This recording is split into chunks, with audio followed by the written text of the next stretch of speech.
Oho, Cinemax wameamua kutufungulia milango ya kuzimu mwaka huu. Bro, hii trailer mpya ya Mortal Kombat sio kawaida. Ni damu, moto, mapigano na fatalities za kutisha mwanzo mpaka mwisho. Na kitu kilichowachanganya watu wengi zaidi, Johnny Cage kaingia rasmi. Hii movie inaonekana kama combination ya action na horror na fighting kwa kiasi. Kama wewe ni fan wa Mortal Kombat, basi prepare akili yako mapema. Let's go. Trailer inaanza kwenye mazingira ya giza huku kukiwa na hali ya hofu duniani. Unaona Earthrealm ipo karibu kuanguka kabisa yani. Alafu ghafla music inaanza kupanda. Boom! Tunamuona John Cage akiwa kwenye movie set yake akiwa na swaga za Hollywood. Lakini tofauti na watu walivyodhani, John Cage sio mchekeshaji tu. Jamaa anaonekana kuwa mmoja wa wapiganaji dangerous zaidi ndani ya timu ya Earthrealm. Kuna scene moja ambapo anatembea polepole huku explosion ikitokea nyuma yake. Bro, hiyo shot ilikuwa insane. Alafu trailer inabadilika ghafla, tunamuona Shao Kahn.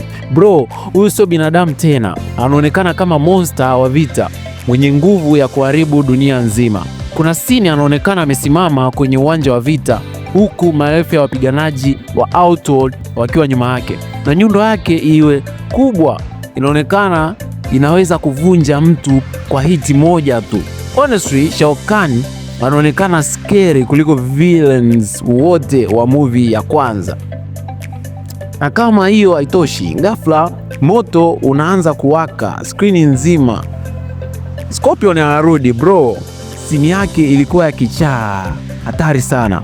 Anaibuka kwenye moto huku mask yake iking'aa na sauti yake ile ya kutisha ikisikika.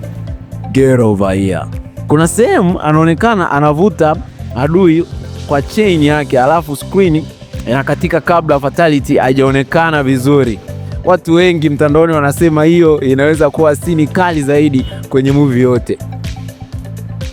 Lakini scene inawachanganya watu wengi zaidi ni kuonekana kwa Noob Saibot.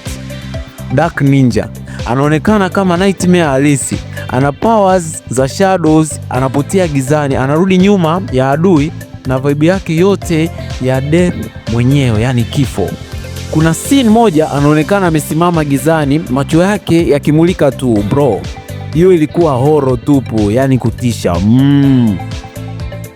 Trailer pia inatuonyesha Kitana akiwa na fighting style yake haraka sana.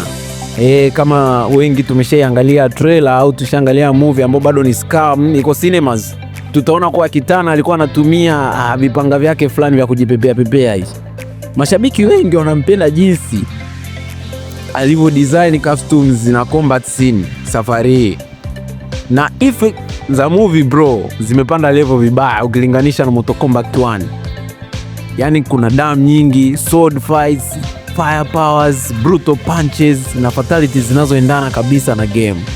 Kwa hiyo swali kubwa ni moja, je, Earthrealm wataweza kusurvive dhidi ya Shao Kahn au ndio mwisho wa dunia ndani ya Mortal Kombat?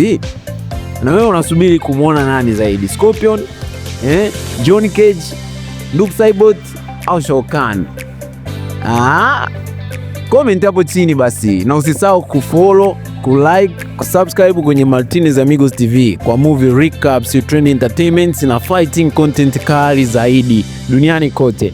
Mpaka wakati mwingine, bye bye. See you na veleting.